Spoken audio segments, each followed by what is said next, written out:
So, welcome. This is Ebony Lawson with the Self Love Center. Today is February 11th, and it's the month of February, and it's the month of love.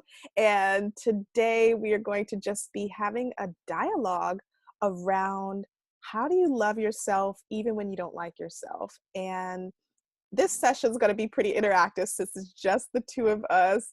And I'll talk about the different ways of what that looks like, but I want to kind of dive in and not to put you on the spot, but when you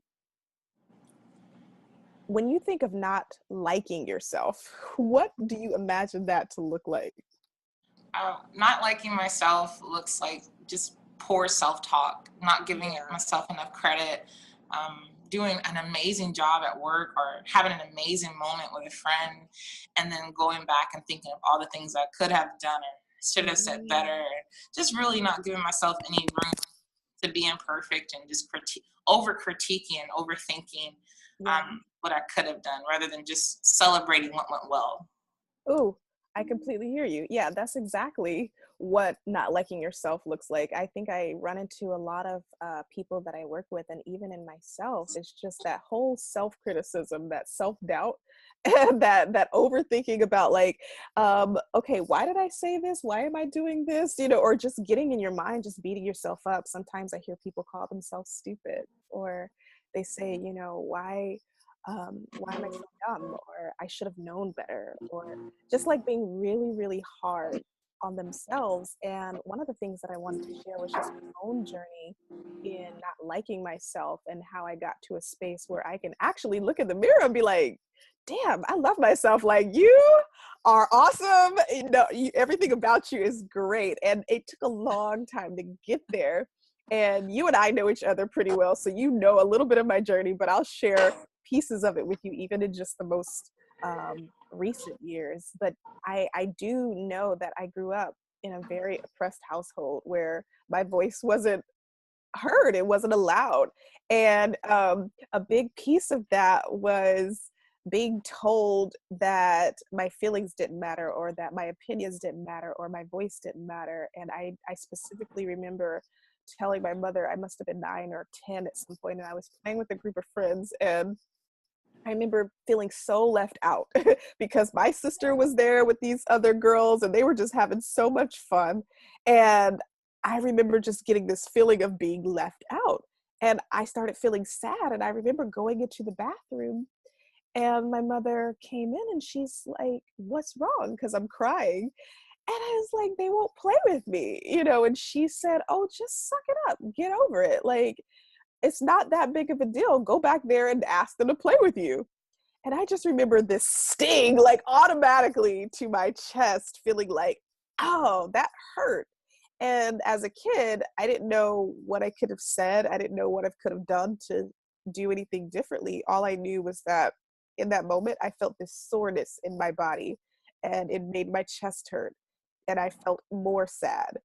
And it was just a lot of these things growing up. Every time I would say how I felt, my mother would tell me that I felt something else. Or every time I would have an opinion, it would just be shot down as if it didn't matter. And so that's one of the things that allowed me to grow into this person who questioned everything, just questioned myself, questioned what's going on. I just had no trust in who I was and what I was doing, because everywhere I looked, I was always seeking approval. And the biggest approval I was seeking was my parents' approval, and not just both of my parents, but mostly my mother. I wanted her approval so much. And as I got to be an adult and I started getting into dating relationships and I started meeting friends and started showing up, I learned to become a chameleon, where I kind of just did what everybody wanted me to do because that's acceptable and it was pleasing and that made people feel good. And Ebony's this kind person. She's this way. I didn't want people to think that I was this other thing, that I was mean, that I was just this horrible person. And it was just like, oh my God. So every time I uh, would engage with people, I made sure to conform. I made sure to conform. And I did that in my relationships. I silenced my voice. I betrayed my voice. I betrayed myself because in efforts to make peace in those relationships, I would just allow the person to do what they want. And then I would just sit in silence and be passive or passive aggressive to make sure that I didn't rock the boat. I was like, I'm not rocking the boat here. This is not okay. But then I would be so anxious, and I would get these stomach issues. Like I had ulcers, and I remember at some point my hair was falling out in the back of my head, and um, I had these migraine headaches all the time, and I wasn't eating. I was doing I had a lot of abuse to my body, just creating a lot of abuse. And in the process of that, I would look at my body and tell myself these nasty things like, I'm fat, or, this part of my stomach is gaining too much weight over here. So I need to go ahead and not eat, starve myself for a while so I can lose the fat. Or I could never look at myself in the mirror and find anything on my body that I liked. I remember getting into one particular relationship where um, the person said to me, they put me in front of the mirror and said, "Look at you, you're beautiful." And I remember thinking that was the first time anyone in my whole life had made a genuine and authentic effort to force me to see the beauty in myself. There was never this, and it didn't feel forced. It felt very gentle. Felt very accepting. It was just like she gave me this space to really just be myself, and I was able to flourish in that.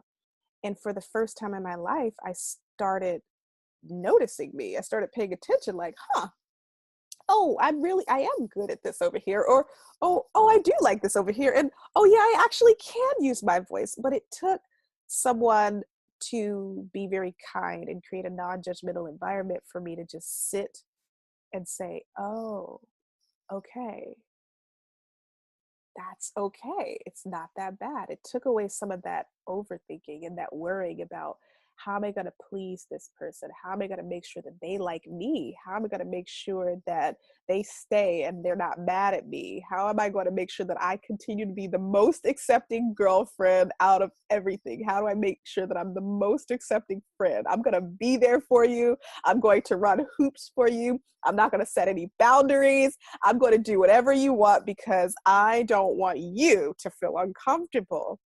And that did me a massive disservice. What it did was it made me stay suppressed. Even though I was in this safe, non-judgmental relationship, I still struggled with communicating my needs and my wants. And I still struggled with feeling okay in my body and allowing certain parts of my body to be embraced or to be touched or to be glorified. Um, and and I didn't know what was happening. I just knew that there was a lot of things I didn't like about me. And and then my life changed one day where I finally, after years and years of getting help, because I did a lot of therapists, and I met a wonderful coach who, his name is Michael Castile, and he recently passed away in July. And he was someone who showed up in my world to help me see what it was that I was missing. And when we got to the end of, because I had a lot of phobias, I mean, it got so bad that I was having panic attacks every single day. And if it wasn't every single day, it was happening at least once a week. And I was just so miserable with the panic attacks that I was like, something's got to change. And I didn't even contact him to get help. I contacted him because I just wanted to learn some information through him. I thought he could be a mentor. And then our very first conversation, he said to me, in order for you to do the work with other people, the way that I'm going to show it, you have to go through it. I was like, wow, okay, cool. I'm down for it, man. It's time to do something different. And I did not know that that would be the shift in my life. I didn't know that that would change my world forever and really inform how I see myself and how I do the work that I do with my clients and how I live my life. But when we got into the work together, everything that we unfolded was um, taking me all the way back through a compassionate, empathetic space. And we accessed a lot of my inner child, the child in me that never got what she needed growing up. And what I needed growing up was to be seen. I needed somebody to really just see me, and I needed them to hear me because I didn't ever feel like my voice was heard. And then I also needed them to accept me for who I was and not tell me to be somebody different or conform me or control me to be somebody different. And I too needed to stop being the chameleon, to control myself to be this acceptable force in another person's eyes just to be seen or to be heard. And so this process was, while it sounds simple, it was very, it was challenging because it meant that I had to forgive people that I didn't want to forgive. It meant that I had to start looking at myself differently. It meant that I had to let go of identifying or overly identifying with this anxious being that I had thought that I was. And he had asked me one specific question, and it's a question that I ask my clients all the time, in whatever capacity. But in his capacity, he asked me, "Who are you without anxiety?" And I remember like being shocked. I was like, "I don't know." And he says, "Okay, that's where the work begins. That's how you start to figure out. This is where the uncomfortable, that's the new comfort zone for you, is now discovering who are you without anxiety? Who are you if you didn't silence yourself? Who would you be if you shared what you really wanted to say, when you wanted to say it, and how you wanted to say it? Who would you be if you could do whatever you want without worrying what other people are going to think about you?" And it was just this freedom. And I didn't get it right away because, and this is what I tell clients too, and the people that I work with is, you may come to me for the time that we're working together, but this is just the first unfolding. We're planting seeds. And so loving yourself is a journey. You have to get through the shit of uncovering why you don't like yourself. Where did that come from? How you can go back and start liking yourself in a more compassionate way. And then that turns into love. Loving yourself doesn't happen overnight. It took, so I was 29 by the end of that, 28 or 29.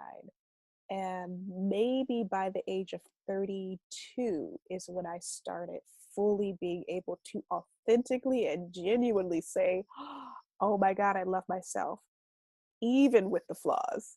And of course, I struggle with that every day still, too. Like, oh God, I don't want to have this shit happen.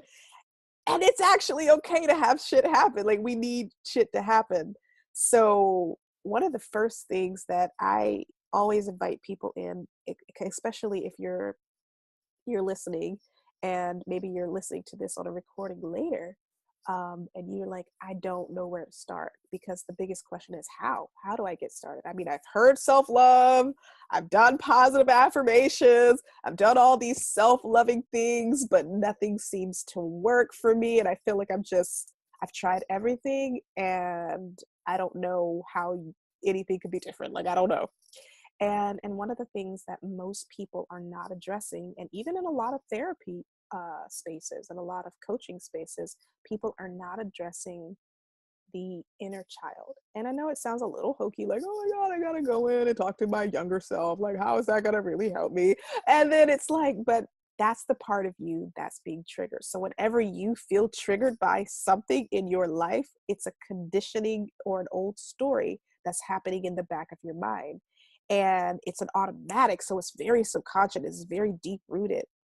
And so that's your inner child speaking. That's maybe a 5-year-old little girl inside of you, or a 7-year-old little boy inside of you who's like, "Ah, I can't like deal with this. Like, listen to me, hear me, connect with me, accept me, touch me, love me." And at the core of who we are, all of us really want to be accepted, and we all want to be connected, and we want to belong. And that's what our human capacity strives for on a day-to-day basis. And sometimes we do that in unhealthy behaviors because we don't know any other way. And so if you're starting in a place with, how do I start loving myself? Loving yourself starts by approaching yourself. Just imagining yourself as a little kid and approaching yourself as you would approach a baby. Most people approach babies very tenderly and very sweetly, and like, "Oh my God, I love you." And they want to hug on you and kiss you and like tell you all the positive things. Kids get the most acknowledgement, especially when they're babies and they do something for the first time. You're like, oh, congratulations. Like, you know, that's how you have to show up for yourself, because we don't shame kids when they are first starting to walk and they fall. We don't be like, oh my God, you horrible baby, you fell. You should know how to walk by now. God, get yourself up, figure it out. We don't say that. We're just like, oh my God, they're walking. Okay, we're going to record this because this is so awesome. Like, most people approach kids with a very tender, gentle, vulnerable, keyword vulnerable, space in their heart. They're not typically approaching a kid with anger and hate and judgment and criticism. And we unfortunately learn just that over time. And so why is it that as an adult, we shame ourselves for, you know, saying things that we shouldn't say, or we shame ourselves? Kids say everything. They say what comes out their mouths. They fly it out their mouths and they do not care. And it's because they're being honest. And most people with kids can truly appreciate that. They're like, oh, it's just a kid. That's just what kids do. Oh, they're just being honest. But then we get to be an adult and we're like, oh no, you can't say that because that's not appropriate. That's just not politically correct, or that's just wrong. Just small things, or even doing things, right? So doing things like, sometimes kids just do random shit for no reason. Like they'll put, my nephew, he's one, and he was trying to put dollar bills down the vent in his parents' house. We know as adults, money should never go in vents, right? But that's our conditioning. We learned early on that money is of value and it should be revered as this thing of value. But in reality, money is just a piece of paper that was printed to exchange currency, and it's just an energy exchange. It does hold value, but when kids see it, they're just like, nah, okay, it looks like it fits right in those slots. And so we don't ever shame kids when they do certain things like that. We just tell them, okay, this is how you do it next time. But most adults don't ever get that privilege. Most adults are told, you should know better. You should act your age. You should already be learning this information. You should be far in advance. You know, you should already have done this. I don't understand why you don't know this. That's the shame most people get, and that's the shame we typically place on ourselves.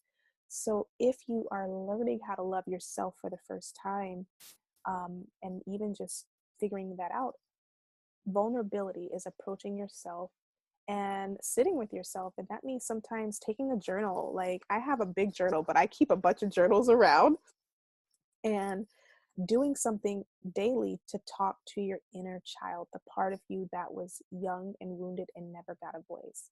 And so really connect with that being. Maybe paint that being up in your head. Maybe they are 6, maybe they're 10, maybe they're 3, maybe they have, you know, long hair or pigtails, or maybe you have an old picture of your childhood, you're like who you were when you were a kid, and put that in your journal or sit it on an altar or your nightstand so that you can see yourself as a kid. And that's the first place to start, is really acknowledging and identifying your inner child, who that is and what that being looks like. And then the second place is really sinking in. And this is part of the book that I wrote called The Freedom Experience. And it's a technique that I also teach with my clients as well. It's a self-mastery tool. This is also a way to help you become aware of what your soul is saying. This is how you start learning to trust yourself and learn to trust your own voice. Is you ask yourself, not really, but you asking your inner child, you're asking that sweet little baby, how are you feeling? Literally, it's simple. And just wait for the answers. Like, don't try to force anything. Oh, well, you know, because you were feeling angry right then, like that may not be how you were feeling. You could be like, well, you know, maybe the inner child is saying, I'm scared right now, or I'm really sad, or I am angry and I don't know what to do. And that's what you do. And you may not hear a word pop up in your head. You may have a feeling or a sensation that pops up in your body, and that's okay too. Just write that down, because there is a natural, organic response to the question, how are you feeling?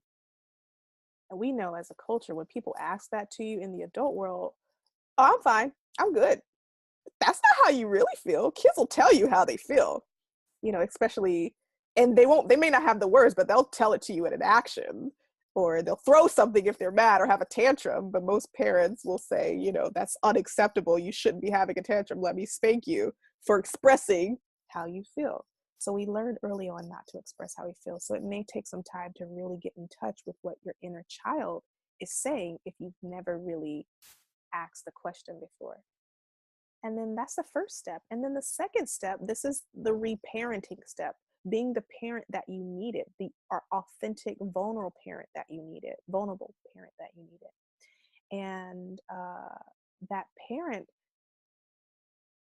typically, most parents have learned to respond, or most culturally, we don't know how to respond empathetically. We respond with solutions. We respond with fixing things. We respond with discomfort or denial. But true, vulnerable, empathetic listening and responding is just saying, I know it sucks and I hear you. Literally, I just know it sucks and I've been there before. And I know I haven't been the best with you and I've probably made you feel worse too. And I'm sorry for that. That's being vulnerable, and that's showing up for your inner child to let that sweet little baby know that, hey, it's okay for you to be where you are, and I'm not going to tell you to not be where you're not, and to have you go somewhere else. And I also want to let you know how I might have contributed to that, because you guys are in the same body. And so if you've spent so many years discounting your own voice and discounting your own experience, then you've also been that parent to that child. And this is why that child continues to feel triggered in the same situations over and over again. And that's sometimes what I've heard from people and how I've experienced it in my own life before. Like, when some stuff has not been resolved, it keeps showing back up. It just doesn't go away because you're not thinking about it. It just shows up in different ways. And whenever you're triggered, it's really just a part of you that's saying, listen to me, hear me, accept me. Don't try to change me, because that's not what I want, right? We don't want to be changed. We just want to know that I can show up in the most angriest or the saddest or the most freaked out, scared way, and you are okay with that. And this might be a shift from how you deal with your emotions now, because typically we tend to deal with our emotions through some sort of numbing capacity. And most of the time it's, scrolling through the phone, or, doing that for hours, or getting on the computer and watching Netflix for hours, or eating food, or having sex, or doing some sort of drugs or alcohol, like whatever the case may be. We numb because we are trying to protect ourselves. And numbing is not a bad thing. It's just not always necessary when you're trying to go deeper and trying to figure out the how to heal the part of you, or listen to the part of you that really needs to be heard. So the next time you're not liking yourself, more than likely you're being triggered. Something triggered you that puts you in a spiral where you're just like, oh my God, oh, I'm such an idiot. Like, how did I do that? How did I make that fucking mistake? Like, oh my God. Like, you're in this triggered space. That's why your mind is overthinking. That's why you're self-doubting. That's why you're self-criticizing yourself versus celebrating yourself. So moving from criticism to celebration looks like saying, let me slow down. Let me tap into my inner child. How are you feeling? And then really responding from that vulnerable space of true, authentic understanding. I get you, and I've been there. And I know what that looks like, and I love you. I know it's hard, and I'm so guilty of making you feel that way too. And I promise, moving forward, I'm going to do better. I'm going to work really hard at making sure that you feel seen and you're taken care of. And I'm going to really listen to you next time. And that might also look like hugging yourself. And then sometimes telling yourself how much you love yourself, like, I love you. I love you. And really just feeling that vibration, because that's a whole different experience when you sit with the I love you. Oh my God, it changes like everything. It really does. So that would be my first suggestion, is to start with pure, compassionate, vulnerable connection to your inner child, and then go back and reparent that child with a vulnerable voice. And that's how you really start to do the self-love work, because self-love is not just loving the parts of you that are just good. Loving yourself looks like accepting the parts of you that you deem bad. The parts of you that you're just like, I don't like this part of myself. I hate this part of myself. And saying, but guess what? It is okay. It's okay. And I just made a video about this, about sometimes shit sucks and it just sucks and it's okay for it to suck. And I've had a shitty 2 weeks, and I have finally come out of this for the past couple of days, but I have had a shitty 2 weeks. Like, my body was tight. Everything in me was just super, super tight. And I was like, I can't live like this. I don't want to live like this. I don't like feeling like this. And what I wasn't paying attention to was my inner child. My inner child was feeling trapped because she never had a voice growing up. And she never knew that she could make decisions and feel free. So whenever she starts to feel trapped in her adult life, she feels trapped in her inner child life. And so I had to go back and reparent her and say, you know what? It sucks. And I know you're scared. And I've been there. And we're going to get through it together. And reminding her that I had her back literally started to calm me down. It started to make my belly feel better. I was like, oh, okay. So go back and do that. And sometimes people aren't able to feel a shift right away, and some people are. And no matter what, it's okay. When you are in a triggered space, it is an opportunity for you to learn how to love yourself deeper.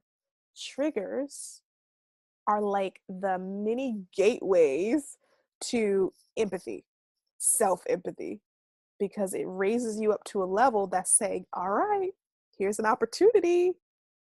Are you going to do something about it? It shows you who you are. Triggers show you who you are, and they show you who you can become. And if you are always responding to your triggers with the same numbing and the same repression and the same things, then you'll never get out of this comfort zone, and it'll always be uncomfortable when it shows up. So sometimes the friction, not sometimes, I believe friction is so necessary for your growth, because we don't grow when we're comfortable. We grow when we are fucking uncomfortable, sick and in pain and hate the world. That's when we grow, because it makes us think. It makes us look for options. It makes us look for experiences to get up out of this. And that takes us into another place of existence. And then we just go higher. So here is just another opportunity for you to go into a new space of existence, which is really diving in to yourself versus looking outside of yourself for tools and techniques, going back into yourself, fostering what you already have inside of you to say, this is how I'm going to choose to love myself. And it proves to be more permanent, because external things typically are more temporary.